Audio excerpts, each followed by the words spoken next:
अहमद साहब, अब मामलात तो बहुत से हैं, लेकिन ये जो आज़म खान साहब ने पहले उनका 164 का बयान, उससे मुतालिक ख़बर आई और अब नैब में वो पेश हुए हैं जो 190 मिलियन पाउंड का केस है, जो मामला है उसको लेकर।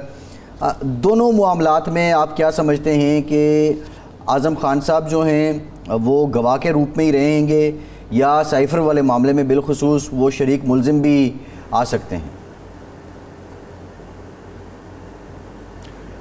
बिस्मिल्लाहिर्रहमानिर्रहीम। देखिए ना, आज़म खान साहब जिस मिस्टीरियस तरीके से गायब हुए और उसके बाद वो दोबारा से नज़र आए, तो ये ख़ुद बहुत सारे शुकूक व शुबहात को जन्म देती है बात कि एक महीना एक आदमी गायब रहता है और फिर वो वॉलंटियर अपने आप ही आउट ऑफ ब्लू आ जाता है कि जी मेरी स्टेटमेंट रिकॉर्ड करो। वो स्टेटमेंट कहाँ रिकॉर्ड होती है, कहाँ पेश होता है, वो कोई किसी अदालत में कहीं नज़र नहीं आता। स्टेटमेंट रिकॉर्ड हो जाती है उसकी, और उसके बाद फिर वो आज वो नैब की केस के अंदर भी वो वहाँ पे पेश होके वो सवालनामा उनको मिल गया जी। तो इस मशकूक आमेज तरीके से उनका एकदम से पॉलिटिकल होराइजन पे ऐसे नमूदार होना जी, ये इस बात की शहादत देता है कि इन्होंने दोनों केसों की पोजीशन को कमज़ोर कर दिया। अच्छा, एक तरफ वो वादा माफ गवाह बन गए जी, साइफर केस में जी, वो वादा माफ गवाह बना दिए गए हैं जी। और आपको पता है कि जो जब 164 की स्टेटमेंट रिकॉर्ड हो जी और वो एक्यूज हो और वादा माफ गवाह उसको बना दिया जाए जी, तो उसकी वैसे अहमियत खत्म हो जाती है। And he is subject to very strong cross examination एक तरफ, और दूसरी बात ये होती है कि इट हैज टू बी उसको एक इंडिपेंडेंट एविडेंस से करॉबोरेट करवाना जरूरी होता है। अच्छा। अदरवाइज उसकी कोई हैसियत नहीं होती। ठीक। और एक वादा माफ गवाह जो है वो जब वो कादर ट्रस्ट केस के अंदर जब वहां पे जाके भी कोई स्टेटमेंट देगा या बयान देगा, तो उसकी जब कोई विटनेस का ये पता लगा कि वो इंटरेस्टेड है या आउट ऑफ फियर या किसी प्रेजुडिस है, किसी भी वजह से या इंटरेस्टेड है, वो विटनेस की अहमियत नहीं रहती कानूनी शहादत के तहत। अच्छा। तो ये दोनों केस इनकी वजह से अगर कोई हैसियत थी भी तो खराब हो गए, जो मैं समझता हूँ। अच्छा। बहरहाल ये उनकी अपनी विजडम है जिन्होंने ये खेल खेला है, तो वो सच जो है वो बहरहाल निथर के सामने जरूर आ जाएगा। इसमें नहीं वैसा किसी का खेल कैसे हो सकता है, ना तो घबराने की नहीं। वो एक जिम्मेदार ब्यूरोक्रेट थे, उनका ज़मीर ने मलामत की होगी, उन्होंने सोचा होगा कि जी स्टेट इंटरेस्ट जो है उसको वाच करना चाहिए, तो इस पर तो एतराज़ नहीं हो सकता ना जी। इसकी आप कोई मुमासलत मसूद महमूद से देखते हैं? मसूद महमूद साहब एक दौर में आपको याद होगा भुट्टो साहब के खिलाफ वादा माफ गवाह बने थे, तो ये उससे मुमासलत है इनकी इस केस की? जी नहीं, आई डोंट थिंक सो। अच्छा, वो नहीं है। उसकी वजह यह है कि देखिए ना, जब हालात बदलते हैं, मामलात बदलते हैं, अब इतना वो मामलात जो हैं उससे बहुत मामलात में दुनिया और सोसाइटी जो है वो एडवांस करके कहाँ से कहाँ चली गई है। उस भुट्टो केस को आज तक किसी अदालत ने कभी रेफर करने के भी वो जो है वो जोर नहीं दिया, और कभी ये कोशिश नहीं की कि इसको भी किसी केस के अंदर रेफर किया जाए, भुट्टो मर्डर केस जो था। तो इसलिए नहीं, वो बाबर अवान साहब एक रेफरेंस लेकर नहीं आए थे अहमद साहब? बाबर अवान साहब एक रेफरेंस लेकर आए थे आई थिंक। नहीं, तो वो रेफरेंस तो आया था उसके केस के खिलाफ आया था ना, वो तो कह रहे हैं कि उसको बतौर नज़ीर पेश नहीं किया जाता। सही है, बिल्कुल ठीक है, ठीक है, आप जारी रखें। अच्छा, आप कुछ फरमा रहे थे, कह रहे थे कुछ? मैं ये कह रहा था कि मैं तो ये तो एक है ना कि एक पर्टिकुलर केस में उसकी क्या वो जो रेफरेंस उन्होंने बाबर अवान साहब ने भी एक ड्रामा रचाया था कि जी वो उनको अब बरी कर दिया जाए जी, भुट्टो केस को दोबारा उसका जो है रिविजिट किया जाए उस केस को। जी, जी, जी, जी। और वो बीच में ही छोड़ के चले गए।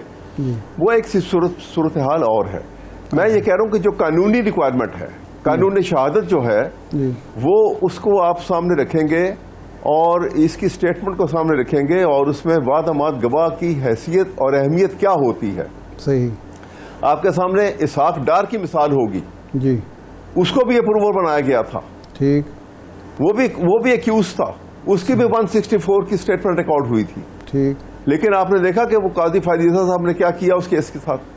सही। इसलिए ये इस तरीके से, और फिर यहाँ तो एक मिस्टीरियस एक्ट है, 1 महीना एक शख्स गायब रहता है, ना फैमिली को मिलता है, ना कहीं नजर आता है वो कहाँ रहा, उसके ऊपर क्या किया गया, किस स्टेज पे आया।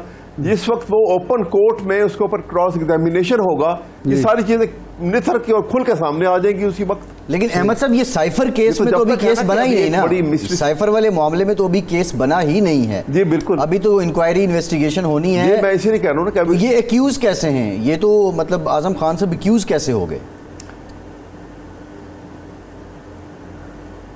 वो एक्यूज तो उसमें जो अगर वो एक्यूज ना होंगे हो तो उनका वादा माफ क्यों बनाया गया जी?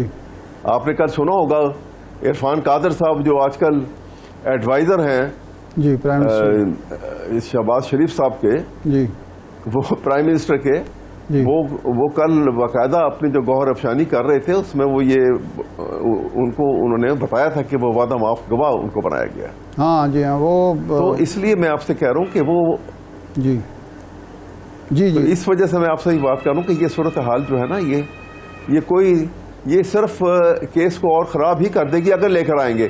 और उसकी दूसरी बात लीजिए जी, आप देखें कि इंटरनेशनल डायनेमिक्स बदल गए थे। आप उस तरफ भी देखेंगे ना, जब किसी को आप सजा या जजा की तरफ जाएंगे, आप उसका जब ओपन कोर्ट ट्रायल होगा article 10A of the constitution के पेश नजर, तो फिर सारी बातें सामने आएंगी। ठीक है। उस जमाने के अंदर जब ये बात हो रही है, यहाँ पे यूनिपोलर वर्ल्ड से दोबारा से एक बाइपोलर वर्ल्ड बन गई है। अच्छा। दोबारा से जो है अमेरिका की जो सुपर पावर का इमेज जो है वो खत्म होके अब एक और ग्रुपिंग हो गई, नया फेज जो है वो कोल्ड वार का शुरू हो गया जी। और ऐसी सूरत के अंदर ये हुआ कि अब जहां पहले पाकिस्तान अमेरिकन हेजेमनी में था और उसका एलाई था जी।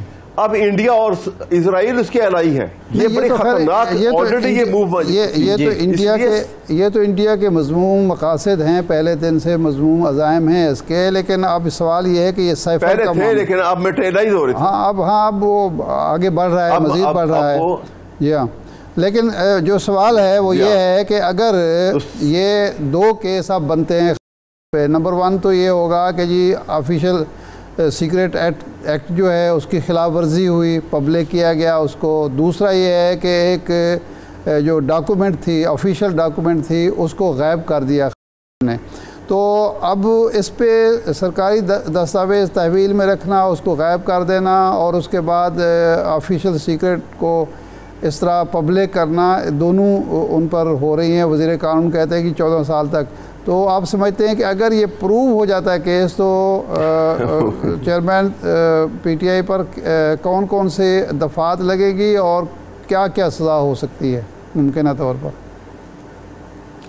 देखिए, वो तो कोई केस आप किसी पे बना दें और कहेंगे कि उसमें फलां सेक्शन लगा हुआ है और ये प्रूव हो गया तो कितनी सज़ा होगी, उसमें लिखा हुआ है किताब में कि ये अगर ये सेक्शन लग गया है पीनल कोड का तो उसके ऊपर ये सज़ा होगी। अगर वो अटेम्प्ट टू मर्डर है तो उसमें सजा जो है वो इतने साल होगी। अगर मर्डर है तो उसमें उम्र कैद हो सकती है, फांसी हो सकती है जी। इसी तरह से वो तो हर ऑफेंस के।